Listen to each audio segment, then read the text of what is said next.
Hi folks, Toad Hancock's here with Visordown.com, and welcome to our review of Yamaha's rather lovely R1M. So first and foremost, if you like what we're saying or if you don't like what we're saying, please let us know in the comments below, and don't forget to click subscribe and the alarm notification bell so that you pick up more videos from Visordown.com. So first and foremost, why have we got this? Well, really, the main reason that we've got this is that we are going to the launch of Yamaha's new 2020 R1M in a couple of weeks' time.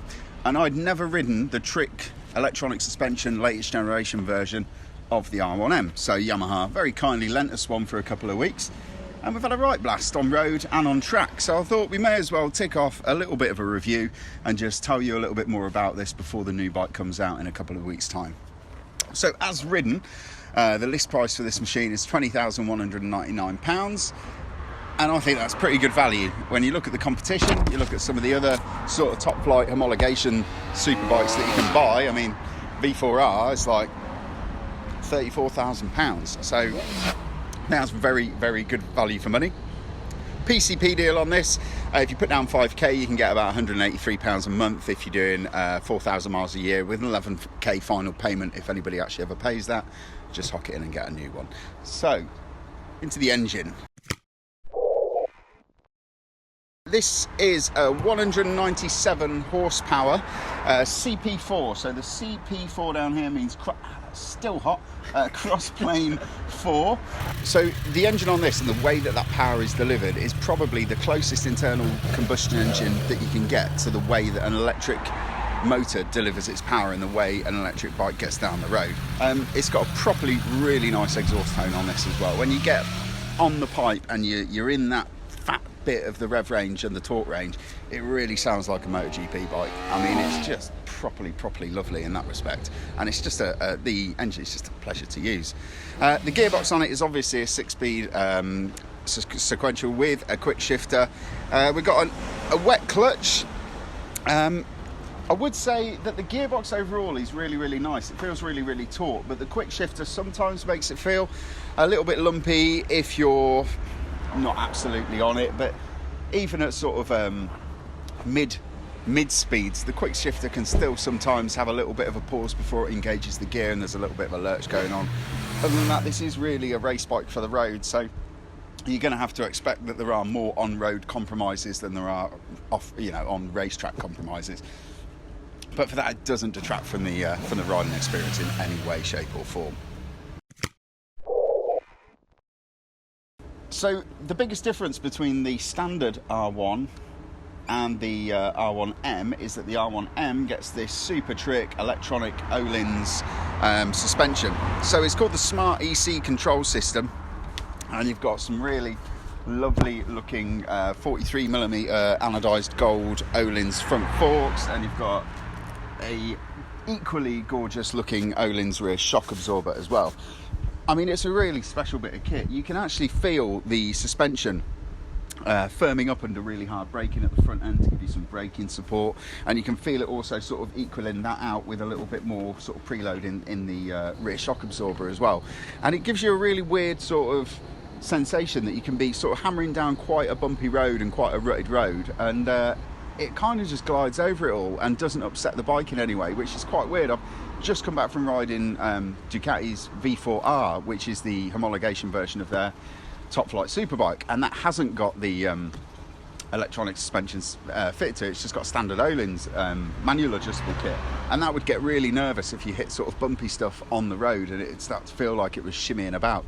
And this just kind of glides over it. It's a bit like a sort of a hovercraft in that respect, and it's got a really nice sensation, and it's not how you expect this bike to handle roads and to handle bumps. So properly thumbs up to Yamaha on that respect.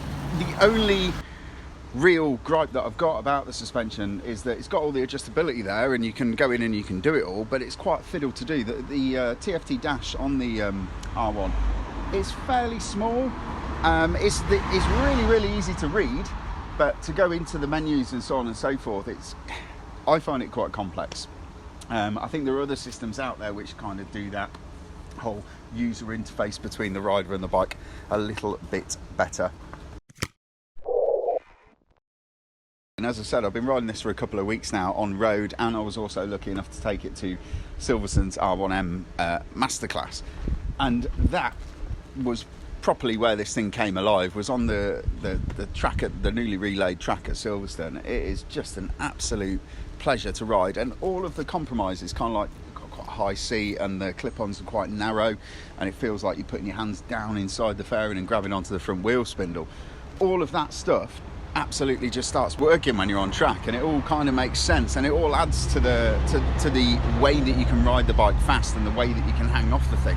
And it was the Silverstone track day, the R1 masterclass started out wet, and I was so surprised by the way it handled and how good the electronics were. The guys at Yamaha were setting up for me because they've all got the same bikes. The instructors use the R1M. So while it was wet, they were tinkering around with the settings because they know how to navigate them really quickly and get the bike to where you need it to be. And the first thing that I noticed was that it just, even in the wet, the amount of grip that you could get and the amount of lean that you could carry into corners, even on standard the Bridgestone battle axe tyres that it's got, was just phenomenal. It was really, really properly impressive. And then as the track dried out, it was just the most enjoyable and thoroughly entertaining track session that I've had. Which is really good because I've ridden quite a lot of bikes on track, and I've never ridden an R1M on track, and I found it completely sort of transformational. It really, really makes sense for those of you that don't just do the odd track day a year, but if you're a hardcore track day and you like ride into track days and do 1 or 2 a month, then it's probably the best bit of kit that you can get, in my opinion. It's a bit of a weird one really, because Yamaha use these quite strange, I think they're called Sumitomo calipers. I've never really seen them on any other bike apart from this, but they're persisting with them. And 320mm disc at the front, you've got 220mm disc at the rear.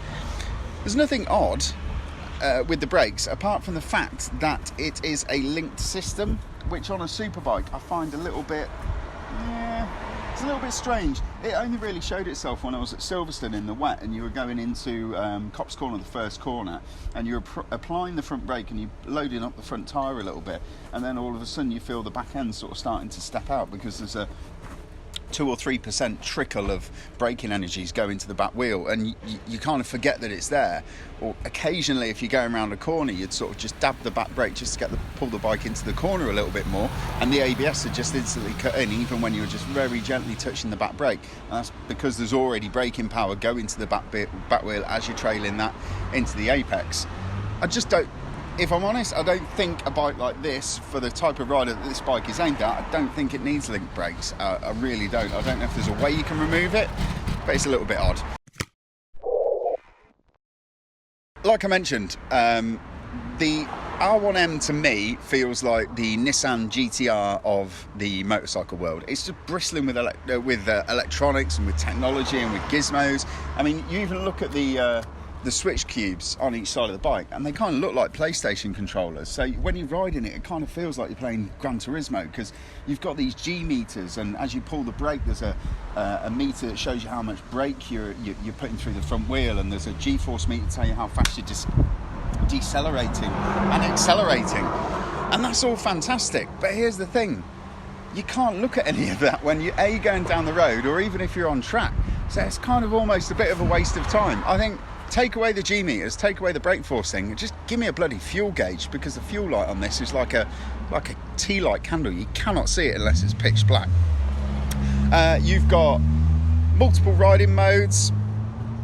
You've got slide control, you've got traction control, you've got ABS. It's all there, and you've got multiple engine power modes as well. It's easier just to click through, set yourself up all of the riding modes, so one for road, one for track, one for rain, one for something else, and just click through them. Don't try and change all the menus individually, because it just takes a little bit too long, and it's a little bit too difficult to do, other than when you're at the side of the road. I really like the styling. I think if Robocop rode a sports bike, this would probably be it, and I quite like that. I love the exposed carbon fibre against the brushed aluminium of the tank. Yamaha are the only people that kind of do this kind of styling, and I just think it does the bike loads of justice. It's properly cool looking. I love the mid-corner and corner exit confidence that you get with your bike. With the bike, you feel that you can kind of push it in a corner and push it on corner exit more than any other bike that I've probably ridden. And it probably comes down to the fact that this is a bike that Yamaha have honed and evolved over quite a long period of time now. It's what they're good at. If it ain't broke, they don't bother trying to fix it, and they just keep making the good points of the bike better and correcting the bits that aren't quite so good. And also, I really love the engine and the way that it ticks quite a lot of boxes in terms of a lot of different riding that you can do. It never feels out of place. It never feels as if it's at sorts with what you're doing with it, and it's just a really, really pleasurable unit to ride. I think it's it's probably the highlight of the bike is that engine for me. I know it's a sports bike, and I know it's designed so that you can feel everything that's happening through the seat of your pants, but the seat is quite thin and quite uncomfortable. I generally don't do short rides. If I'm going to get on a bike, I'm going to be on it for at least a couple of hours, and I do find that the seat gives me that numb-ass sensation after about half an hour. It's got no fuel gauge. It's 2019. Almost every bike's got a fuel gauge, just give us one. And the other thing is that the settings for the suspension is probably a little bit fiddly. I'm a bit of a technophobe, but I do think that it should be easy for everybody, even idiots like me, to change the suspension settings. So there we go, that is our review of the R1. I've thoroughly enjoyed riding this bike. If you're looking for something that's usable, fast, maybe not comfortable, but absolutely looks mint and sounds mint, I don't think you can go far wrong with this for the money, and there are much more expensive super bikes and sports bikes out there that don't tick the boxes that this thing does. Anyway, I've been Toad for Visordown.com. Thanks for watching.